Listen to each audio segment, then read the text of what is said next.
여러분 단 하나만 먼저 말씀드리겠습니다. 암은 특별한 음식을 먹어서 생기는 병이 아니라 매일 반복해서 먹는 평범한 식탁에서 시작되는 경우가 많습니다. 특히 더 위험한 건 우리가 건강하다고 믿고 아무 의심 없이 먹는 반찬입니다. 이게 오늘 이야기의 핵심입니다. 많은 분들이 이렇게 말씀하십니다. 나는 인스턴트 안 먹는다. 패스트푸드 안 먹는다. 집밥만 먹는다. 그래서 괜찮다고 생각합니다. 그런데 여기서 중요한 질문을 드리겠습니다. 그 집밥이 정말 몸을 살리는 방향으로 작용하고 있을까요? 아니면 단순히 익숙한 방식으로 반복되고 있는 걸까요? 연구들을 보면 암의 대부분은 유전보다 생활 환경과 더 깊은 관련이 있다고 보고된 바 있습니다. 특히 식습관입니다. 이 말은 굉장히 중요합니다. 내가 매일 반복하는 식사가 결국 내 몸의 방향을 만든다는 뜻입니다. 우리 몸은 하루에도 수많은 세포를 새로 만들어냅니다. 그리고 그 재료는 전부 음식입니다. 어떤 재료를 넣느냐에 따라 세포의 상태가 달라지고 그 상태가 누적되면서 결과가 만들어집니다. 그래서 암은 어느 날 갑자기 생기는 병이 아니라 잘못된 환경이 오랜 시간 쌓여 만들어진 결과라고 이해하는 것이 맞습니다. 제가 실제로 많은 사례를 보면서 공통적으로 느끼는 패턴이 있습니다. 아침은 건너뛰거나 커피로 대충 넘깁니다. 점심은 바쁘니까 간단히 때웁니다. 그리고 저녁에 몰아서 많이 먹습니다. 여기서 끝이 아닙니다. 스트레스를 풀기 위해 단 음식이나 가공식품을 계속 찾습니다. 이게 반복됩니다. 이 상태가 계속되면 몸은 회복할 기회를 잃어버립니다. 여기서 아주 중요한 개념 하나를 말씀드리겠습니다. 몸은 원래 스스로 고치는 능력을 가지고 있습니다. 그런데 이 기능은 조건이 있습니다. 바로 멈춤입니다. 먹지 않는 시간, 공복의 시간이 있어야 작동합니다. 그런데 지금 우리의 생활은 어떻습니까? 아침 먹고 간식 먹고 점심 먹고 또 간식 먹고 저녁 먹고 밤에 또 먹습니다. 몸이 쉴 시간이 없습니다. 계속 처리만 합니다. 이 상태에서는 회복이 아니라 버티기 모드로 들어갑니다. 이게 반복되면 어떻게 될까요? 정리되지 못한 것들이 쌓입니다. 염증이 쌓이고 손상된 세포가 남고 몸은 점점 불안정한 상태로 들어갑니다. 결국 세포는 변화를 선택하게 됩니다. 이게 시작입니다. 그래서 저는 항상 이렇게 말씀드립니다. 암은 갑자기 생긴 병이 아니라 몸이 더 이상 버틸 수 없다고 선택한 결과입니다. 이제부터 방향을 바꿔야 합니다. 많은 분들이 더 좋은 음식, 더 좋은 영양제를 찾습니다. 그런데 지금 몸이 필요한 건 더 넣는 것이 아닙니다. 멈추는 것입니다. 이제 본론으로 들어가겠습니다. 우리가 진짜 조심해야 할 것은 가공식품이 아니라 건강하다고 믿고 반복하는 반찬입니다. 이게 더 무섭습니다. 왜냐하면 경계하지 않기 때문입니다. 우리가 아무 생각 없이 매일 먹고 있는 반찬 중에서 실제로 몸에 부담을 줄 수 있는 대표적인 세 가지를 구체적으로 알려드리겠습니다. 지금부터 말씀드리는 내용은 많은 분들이 건강하다고 믿고 아무 의심 없이 먹고 있는 반찬들입니다. 그런데 이게 오히려 몸에 부담을 만들 수 있다는 점입니다. 이건 반드시 알고 계셔야 합니다. 첫 번째입니다. 전분이 많은 재료를 고온에서 조리하고 거기에 설탕이나 물엿을 더한 음식입니다. 대표적으로 떡볶이 같은 형태입니다. 많은 분들이 간식처럼 가볍게 생각하지만 몸 안에서는 전혀 가볍지 않습니다. 전분은 소화되면 빠르게 포도당으로 바뀝니다. 여기에 설탕까지 더해지면 혈당이 급격하게 올라가는 환경이 만들어집니다. 이렇게 혈당이 급하게 오르면 몸에서는 인슐린을 급하게 분비하게 됩니다.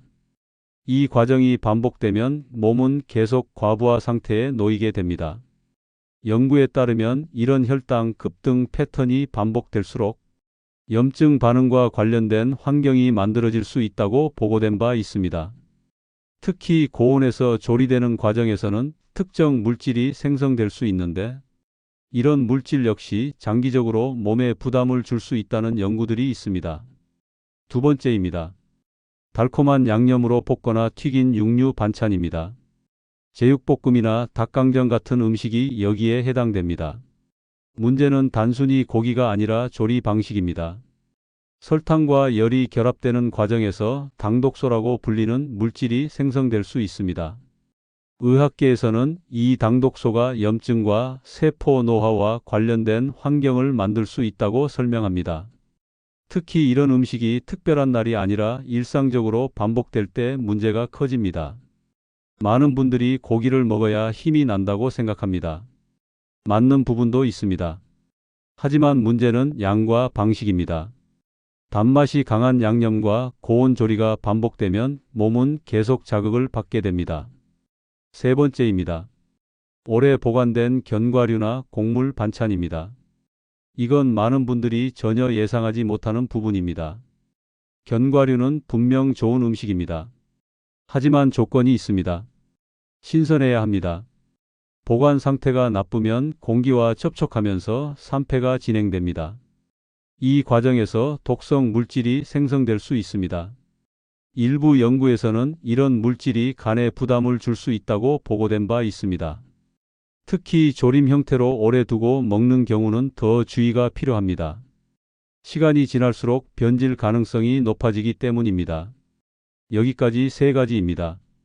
전분과 당이 결합된 고온 조리 음식, 달콤한 양념 육류, 오래된 견과류. 이 세 가지의 공통점은 하나입니다. 몸을 회복 상태가 아니라 계속 처리 상태로 만든다는 점입니다. 혈당을 올리고 인슐린을 자극하고 염증 환경을 유지시키는 방향으로 작용할 수 있습니다. 이게 반복되면 몸은 점점 지치게 됩니다. 그래서 중요한 질문 하나 드리겠습니다. 지금 내 식탁 위에 있는 반찬이 정말 나를 위한 선택인지, 아니면 그냥 익숙해서 반복하는 선택인지 한번 생각해 보셔야 합니다. 이제 다음 이야기로 넘어가겠습니다. 많은 분들이 건강식이라고 믿고 있는 김치와 된장 그리고 막걸리에 대해 이야기해 보겠습니다. 여기서 대부분의 오해가 시작됩니다. 여러분, 이제 많은 분들이 가장 크게 오해하고 있는 부분으로 들어가겠습니다. 바로 김치와 된장 그리고 막걸리입니다. 이 세 가지는 대부분 건강식이라고 믿고 있습니다. 그런데 중요한 건 음식 자체가 아니라 어떻게 먹느냐입니다. 이 차이를 모르면 오히려 반대 결과가 나올 수 있습니다. 먼저 김치와 된장 이야기부터 하겠습니다. 발효 음식은 분명 장점이 있습니다. 연구에 따르면 발효 과정에서 만들어지는 유익한 물질들이 면역과 관련된 긍정적인 역할을 할 수 있다고 보고된 바 있습니다. 그런데 여기에는 반드시 조건이 있습니다. 적절한 양과 균형입니다. 문제는 지금의 식습관입니다. 많은 분들이 김치와 된장을 반찬이 아니라 중심으로 드십니다. 아침에도 김치, 점심에도 김치, 저녁에도 김치입니다. 된장국 역시 매 끼니 반복됩니다. 이게 문제가 됩니다. 왜냐하면 염분입니다. 짠 음식이 반복되면 위 점막은 계속 자극을 받게 됩니다.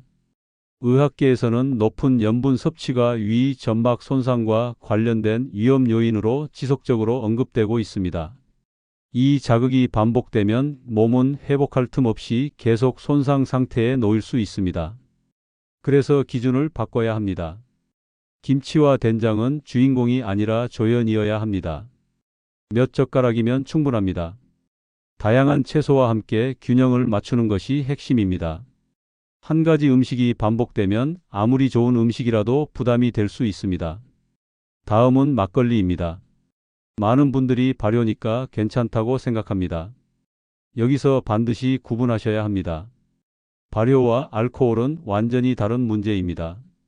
연구에 따르면 알코올은 여러 질환과 관련된 위험 요인으로 지속적으로 언급되고 있습니다. 중요한 건 종류가 아닙니다. 막걸리든 와인이든 소주든 결국 알코올입니다. 특히 회복이 필요한 상태에서는 더 민감하게 작용할 수 있습니다.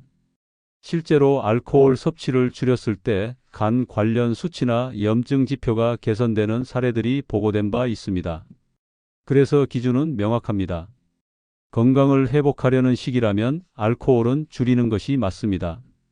발효의 장점은 음식으로 충분히 얻을 수 있습니다. 굳이 알코올까지 함께 가져갈 필요는 없습니다. 여기까지 들으시면 하나가 보이실 겁니다. 문제는 특정 음식이 아니라 반복되는 방식입니다. 좋은 음식도 반복과 과하면 부담이 됩니다. 이제 정말 중요한 핵심으로 들어가겠습니다. 많은 분들이 암의 원인을 음식 종류에서 찾습니다. 그런데 더 큰 원인은 따로 있습니다. 다음 이야기에서는 가장 근본적인 원인 하나, 그리고 지금 당장 바꿀 수 있는 가장 강력한 습관을 말씀드리겠습니다. 암은 무엇을 잘못 먹어서 생기는 병이 아니라 몸이 쉴 틈 없이 계속 먹게 만든 생활 방식에서 시작되는 경우가 많습니다. 많은 분들이 더 좋은 음식, 더 비싼 음식, 더 유명한 건강식을 찾습니다. 그런데 지금 몸이 정말 필요로 하는 건 더 넣는 것이 아닙니다. 멈추는 것입니다. 이 차이를 이해하셔야 합니다. 우리 몸에는 스스로를 정리하는 기능이 있습니다. 의학계에서는 자가 정리 작용, 즉 오토파지라고 설명합니다. 손상된 세포를 정리하고 불필요한 단백질을 제거하고 새로운 세포로 교체하는 과정입니다. 그런데 이 기능은 아무 때나 작동하지 않습니다. 조건이 있습니다. 먹지 않는 시간입니다. 공복 상태에서만 이 기능이 활성화됩니다. 그런데 지금 우리의 생활은 어떻습니까? 아침 먹고 간식 먹고 점심 먹고 또 간식 먹고 저녁 먹고 밤에도 먹습니다. 몸은 단 한 번도 쉬지 못합니다. 계속 처리만 합니다. 이 상태가 반복되면 어떻게 될까요? 정리되지 못한 것들이 쌓입니다. 염증이 쌓이고 손상된 세포가 남고 몸은 점점 불안정해집니다. 결국 세포는 변화를 선택하게 됩니다. 이게 가장 근본적인 문제입니다. 그래서 저는 항상 이렇게 말씀드립니다. 건강은 더 먹어서 좋아지는 것이 아니라 덜어내면서 시작됩니다. 방법은 어렵지 않습니다. 하루 3끼면 충분합니다. 그 사이에는 아무것도 먹지 않는 시간을 만들어 주십시오. 간식 줄이십시오. 야식 끊으십시오. 이 2가지만으로도 몸은 바로 반응하기 시작합니다. 그리고 식사를 할 때는 오늘 말씀드린 것처럼 단순하게 가져가십시오. 과한 조리 음식 줄이고 짠 음식 줄이고 단맛 줄이고 신선한 재료 중심으로 구성하십시오. 완벽하게 할 필요 없습니다. 하나씩 바꾸시면 됩니다. 여기서 딱 한 가지만 실천해 보십시오. 오늘부터 식사와 식사 사이에 아무것도 먹지 않는 시간 만들기. 이거 하나면 충분합니다. 이 시간 동안 몸은 스스로 정리하기 시작합니다. 변화는 생각보다 빠르게 나타납니다. 여러분 건강은 거창한 결심에서 시작되지 않습니다. 오늘 식탁에서의 작은 선택 하나에서 시작됩니다. 댓글에 이렇게 한번 남겨보셔도 좋겠습니다. 나는 오늘부터 멈추는 시간을 만듭니다. 이 한 문장이 실제 변화를 시작하게 만듭니다. 김어른의 생활설명서는 앞으로도 병원이 아니라 생활 속에서 시작하는 건강 이야기를 계속 전해드리겠습니다. 도움이 되셨다면 구독과 좋아요로 함께해 주시고 주변에 꼭 필요한 분께도 꼭 공유해 주시기 바랍니다. 여러분 오늘도 몸이 아니라 삶이 회복되는 하루 보내시기 바랍니다.